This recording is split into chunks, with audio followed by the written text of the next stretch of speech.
Hey there, storytellers! Welcome back to my channel. Welcome to day 17 of Bookoween. We are officially past the halfway point. We are cruising on into the final stretch of October, and today's video, as you can tell from the title down below, is going to be a 5x5 review.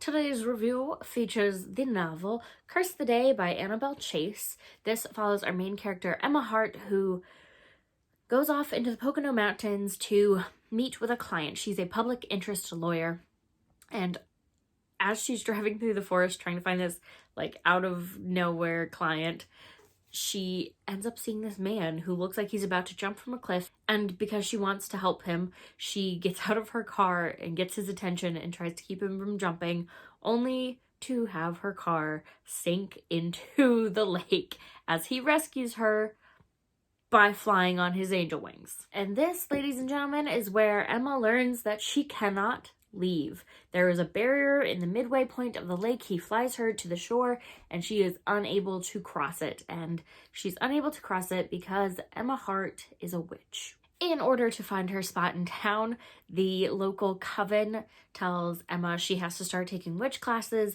and because she's a lawyer, she can fill the spot of the recently murdered public defender. And her first case is to take on this case of a goblin being accused of theft. Naturally, there's some supernaturally attractive dudes in this novel, and Emma finds herself a little bit smitten with more than one guy. So, as you can imagine, it alludes to some steaminess happening. The town is called Spellbound, and this is book 1 in the Spellbound Paranormal Cozy Mystery series. I think there's 10 novels in all. So without any further ado, let's get into this 5x5. And for those of you new to my 5x5s, I'm going to share with you 5 things I enjoyed about this novel and another 5 things that I didn't. And as I've been doing recently, I'm going to kick things off with the dislikes. Number 1. The writing style is a little on the simple side. There is a lot of tell, not show, which for my writer friends out there, there's room for both, but you do try to show the reader what's going on so they feel like they're part of it rather than having them get told what's going on or what they're supposed to be looking at or noticing. I can't say I went into it expecting, Shakespearean type writing, but it was bordering on a little too simple, and I was worried about it when I first started the novel. I thought it might not actually be something I could look past, but if you go into it sort of knowing that it's a relatively simplistic style and that it's just meant to be fun, then it's really not overly annoying. For me. I can't speak for you. You might find it annoying either way. Dislike number 2. There are a lot of unanswered questions. To be fair, like I said, it is a series, so some of these unanswered questions are intentional, I assume, so that we can get the answers later. It's meant to keep you reading, but some of them, I feel like there were some unanswered questions about characters that didn't end up proving integral to the sort of crime that happened within the story. So I was like, can we just get our answers about them? But like I said, it's a series, so this is me just nitpicking. Speaking of crime, dislike number 3 is that the crime and her detective skills were a little bit lacking in intensity and intrigue. It is a cozy mystery, so you don't go into it reading, looking for a crazy crime thriller with plots and twists and turns. It's meant to be relatively cut and dry. So in that respect, it's not necessarily bad. It's just something to be on the lookout for, because if you wanted a little bit more mystery, I'm afraid it's not going to deliver on that for you. The sort of mystery is almost a side plot, but also part of the main plot. It's just not intense. Dislike number 4, I'm back to being nitpicky. In a town full of magical beings, many witches included, you're telling me no one ever has gotten close to making a dent in getting through this magical barrier that traps these supernatural creatures in the town? Not once. Nobody's gotten even a little bit close. The barrier's thinned a little bit. They've started to bore a hole into it magically. There's nothing. They've tried nothing. Have they given up? Or like, what is going on? Why has no one made any kind of progress on this barrier ever? Like, it's described to be put there by one single enchantress, one person. And you're telling me a town full of people with powers can't even dent it? Not a little bit? Just like number 5, like I said, there's some supernaturally good-looking dudes in this town, and Emma is intrigued by more than one of them, so I sense a love triangle coming on. And I can't say I'm hugely a fan of it. I know in a novel like this, it's a cozy mystery, so like there's the mystery plot, but there's usually also the cozy plot, which tends to be romance. And you know, how do you have drama in a romance without a love triangle? Except it just meh. I'm not overly thrilled with either of the guys at the moment, so I'm not looking forward to a love triangle between them, if that makes sense. You know, if one of them was like a little bit better, but she was more attracted to the one that's not as good for her kind of thing, then okay, I could put up with the love triangle a little bit, but I don't like either of them that much right now. So, I have one that I like slightly better. That's it. Moving right on into the likes. Like number 1, despite the large amount of issues in this story that get solved by magic, which, okay, I'll give you it. It's a town full of magical creatures, so yes, they're going to use magic to solve a lot of the problems, and a lot of the problems are Emma's problems that get solved with magic.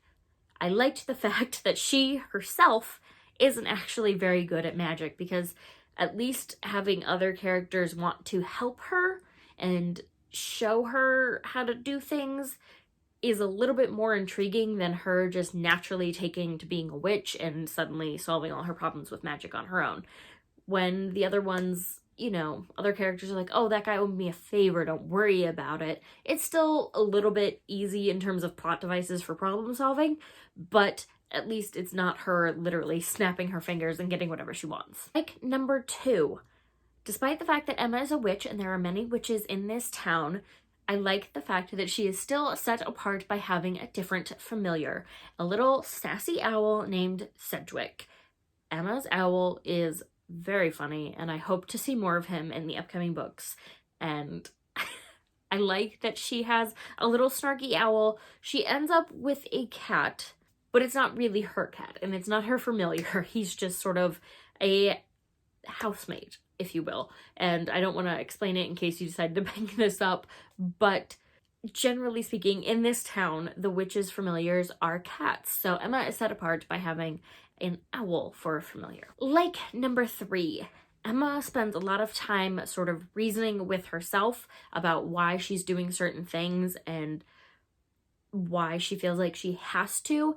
And despite the fact that sometimes the reasoning is a little bit flimsy, I like the fact that as a character, she feels like she has to earn something. I think that points to her not being quite as reliant on magic as some of the witches that grew up knowing they were witches, because of course she didn't. She stumbles into this town and finds that out by not being able to leave. So I like the fact that she's kind of got some instilled work ethic and that she feels like she has to earn things. Like number 4, you might have gleaned from some of my phrasing, but I like that there's enough intrigue in her personal past and the town's past to keep you both finishing the novel and wanting to read more.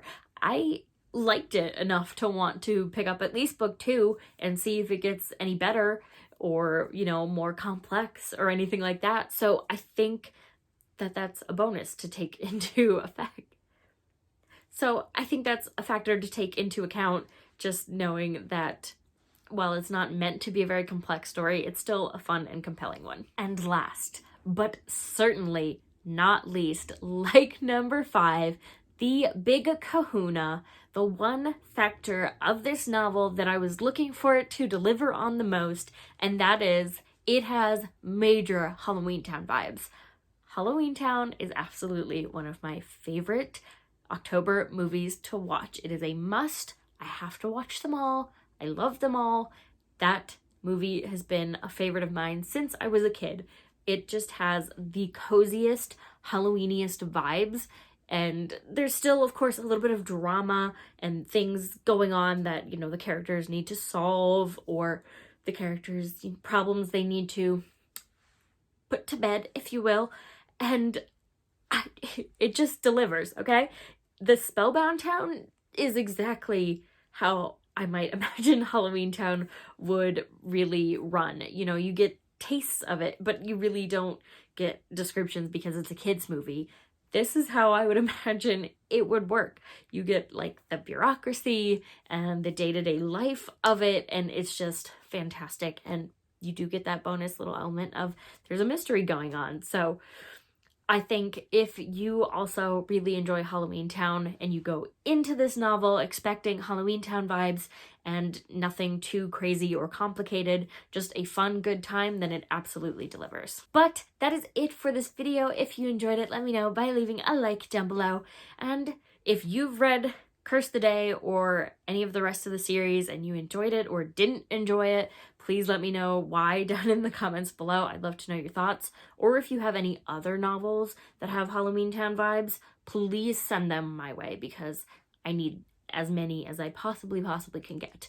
But for now, I'm going to get going. If you want to keep up with me and all of my bookish adventures, you can go ahead and click the subscribe button. And of course, I highly recommend that you ring the little bell so that you don't miss a beat, because it will notify you every time I post a new video, which in the month of October is going to be every single day. So I'll see you guys tomorrow with a new one. Bye!